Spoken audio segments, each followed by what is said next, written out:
احنا عملنا يعني مصر عملت اكبر مشروع صرف صحي في الكرة الارضية لغاية النهاردة.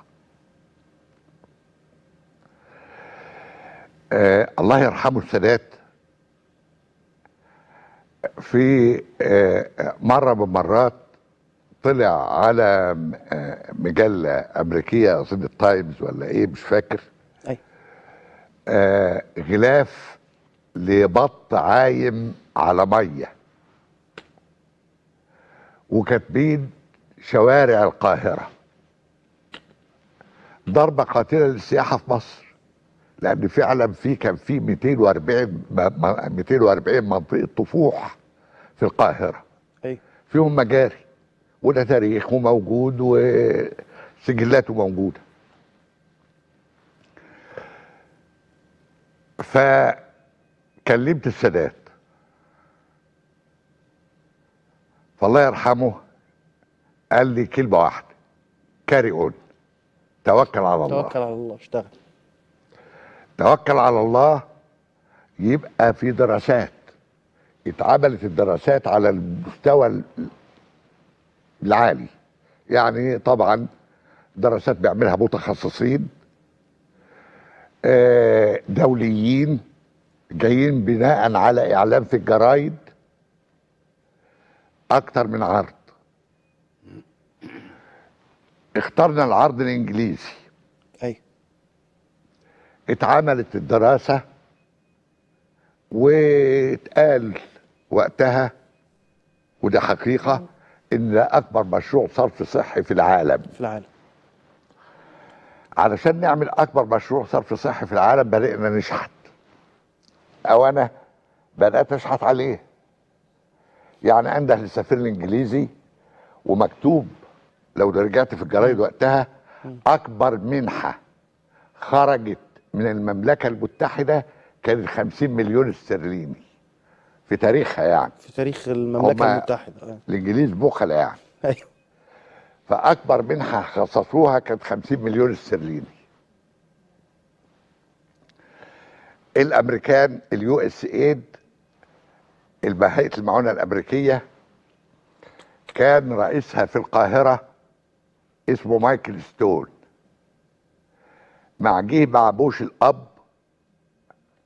بوش الاب وزير دفاع، فاتصاحبت عليه وشحت منه قرشين من هيئة المعونة الامريكية يتخصصوا لمشروع المجاري. مفهوم. ربنا اكرمني، سهل لي المأمورية. السادات الله يرحمه كان باكنج او مساند بكل للمشروع. شد حيلك، ولما يعرف يعني خطوة زي دي قالوا حصل كده. فالمهم لغاية ما اكتملت الامكانيات بتاع المشروع دراسة وتمويلا اجنبيا. احنا تحملنا فقط في هذا المشروع المكون المحلي اللي اتصرف بالجنيه المصري. فاتعمل المشروع، ابتدت تجي لنا بقى بدأنا ندي نعرض المنطقة الفلانية خدتها ألمانيا الغربية، مشروعات كبيرة بقى ومناقصات ومزايدات. خدوها الألمان. غرب النيل خدته أمريكا. أكبر محطة طرمبات رفع في العالم حتى تاريخه محطة طرمبات الأمارية. يشاء ربنا بقى، أنا جاي العقود والعروض، أنا في الحتة دي بترعش، بخاف قوي. أنا بس بأكد لكل الناس اللي بتسمع إنه القصة دي ليها علاقة كبيرة قوي باللي بيحصل النهارده من أولها لآخرها. فجيت أعمل إيه؟ عقود كتيرة هتتمضى طبعا، وكل إمضة دول هتحمل بقى أسيادي يعني من دمهم. صحيح احنا هندفع المكون المحلي بس، والمكون الأجنبي بتغطي. فيشاء ربنا ان المستشار محمد عبد العزيز الجندي وزير العدل الحالي، وانا بالمناسبه لما اتعين كلمته في التليفون ابارك له وقلت له هجي لك اصلي ركعتين شكر في اوضتك اول منزل وسط القاهره.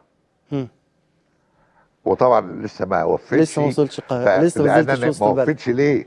لان شايف الزحمه اللي هو فيها طبعا. وانا مشفق جدا عليه وعلى على السيستم وكل اللي وعلى بيحصل ده النظام حضرتك كله. شايفه يعني. يعني كحكومه ومجلس عسكري كان الله في عونهم وربنا يقويهم وينور طريقهم.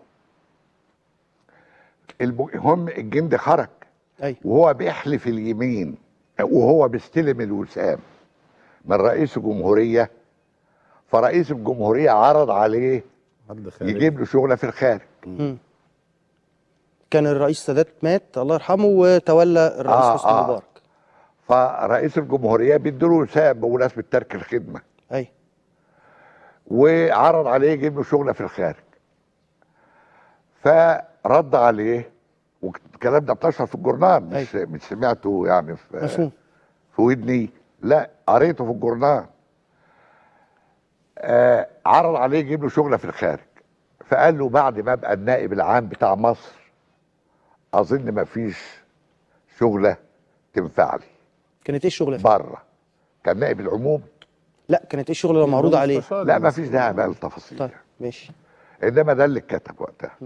كانت شغله فيها قرشين كتار يعني. فرفض القرشين الكتار. انا اعرفه من ايام ما كان محامي عام في اسكندريه،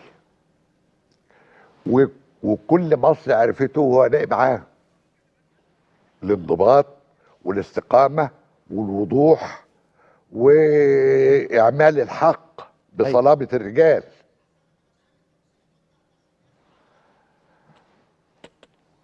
وانا خايف من عقول هنضيها. ايوه. فده انا رايح له البيت وبوست راسه. سعاده المستشار انا في عرضك تقف جنبي. ايه الحكايه؟ قلت له همضي عقوده كبيره وانا عايز حد اطمئن. بعد مراجعته وتصريحه ليا بالامضاء. طب هو دلوقتي موجود معانا على التليفون. ايه؟ هو دلوقتي موجود معانا على التليفون. ربنا يديه الصحه ويبارك له. سياده الوزير بنرحب بحضرتك معانا يا سياده الوزير. اهلا بيك اهلا بيك. احنا كنا بنسمع القصه دلوقتي عن رفضك لعرض فيه قرشين زي ما الباشمهندس حسب الله الكفراوي كان بيقول، وقبلت عرض مصر.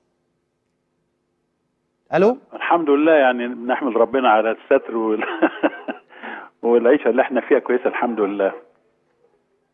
ايوه. ليه حضرتك يعني رفضت انك تسافر العرض اللي هيجيب القرشين وقررت انك تقبل انك تراجع على الشغل في اكبر مشروع للصرف الصحي في العالم اللي هو تم في القاهره؟ لان اي حاجه في بلدي اهم من اي حاجه في الخارج مهما كانت الفلوس. الفلوس مش كل حاجه اطلاقا، بالعكس خدمه مصر تساوي اكتر من اي حاجه في الخارج يعني. وده اللي انا بعمله حاليا. يعني اللي رجعني في سني ده ان انا ارجع اشتغل تاني واقبل ان انا اشارك في الوزاره هو حب مصر. الحقيقه يعني في حاجات كثيره طبعا لفت نظري. انا بطبعي متفائل ان مصر مليانه شرفاء، مليانه عظماء، مليانه ناس جميله. انا بشكر معالي الوزير حسب الله الكفراوي انه يعني حكى القصه دي، ليها دلاله كبيره، لها دلاله فعلا، وكويس ان انت بدات بيها. يعني ما زعلش مني هو.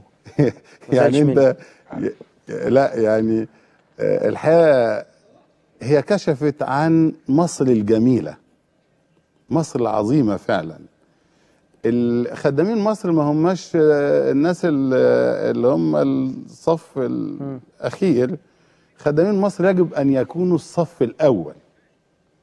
الرئيس خادم، الوزير خادم، عضو مجلس الشعب خادم. احنا في اماكننا يعني خدامين لمصر. كل الناس تستطيع انها تخدم بلدها. ولما انا كتبت جمعيه خدامين مصر وفوجئت برد الفعل، وكتبت بعد كده خدامين تراب مصر، انا لقيت رد الفعل عليا مبهر. الناس فعلا كانت محتاجه حد يفتح لها السكه دي. انا عايز بس اقول ان مصر فيها ناس كتيره جدا محترمه، مش كلها حراميه زي اللي احنا بنشوفهم اليومين دول. مفهوم. يعني يمكن انتوا برضه فكرتوا في انكم تبداوا يعني تعملوا حاجه زي كده، انه تقولوا مصر فيها جوانب ايجابيه كتيره. احنا معانا نماذج، يعني احنا كان معانا في والنماذج لحظه واحده موجودة. نماذج.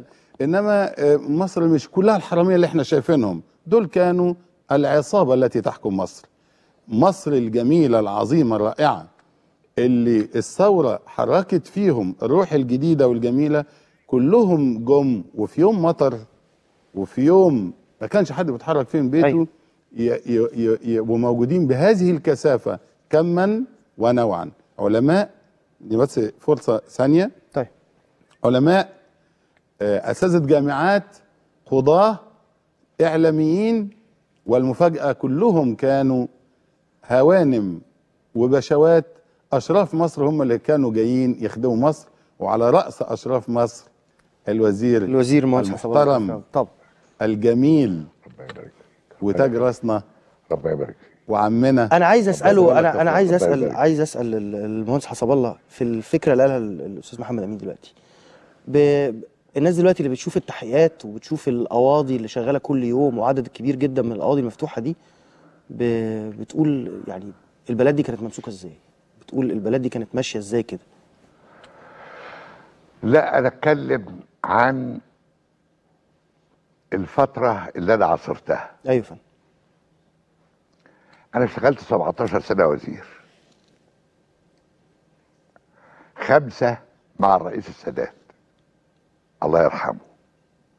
وطني شريف لا يتكرر، صاحب رؤيه وصاحب قرار. ويعني الحمد لله الحمد لله مات مستور.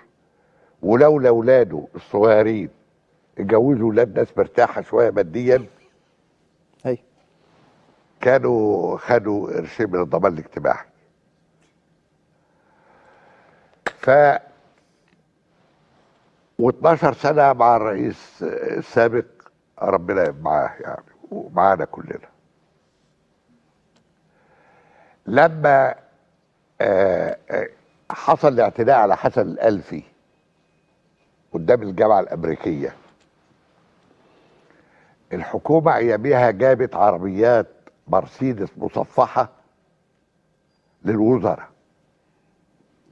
وقالوا للوزراء ابعتوا خدوا العربيات بتاعتكم.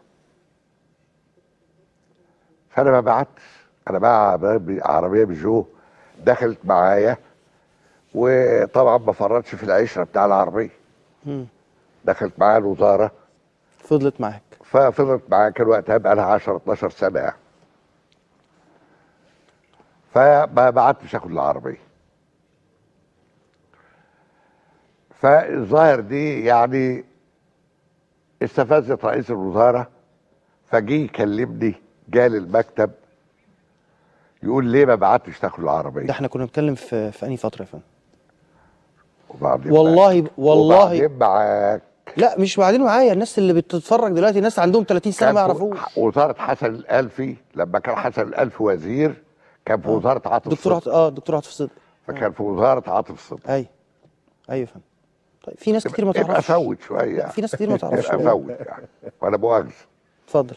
فالمهم جالي عاطف صدقي المكتب الله يرحمه، جالي المكتب قال لي انت ليه ما بعتش تاخد العربيه؟ قلت له تفتكر لما يكون في خدام مجتهد وبيحاول يبقى يعني يأدي الواجب بتاع الخدمه بتاعته كويس، اسياده يزعلوه، فانا بالتالي مش عايز العربيه، بعتقد ان انا خدام كويس،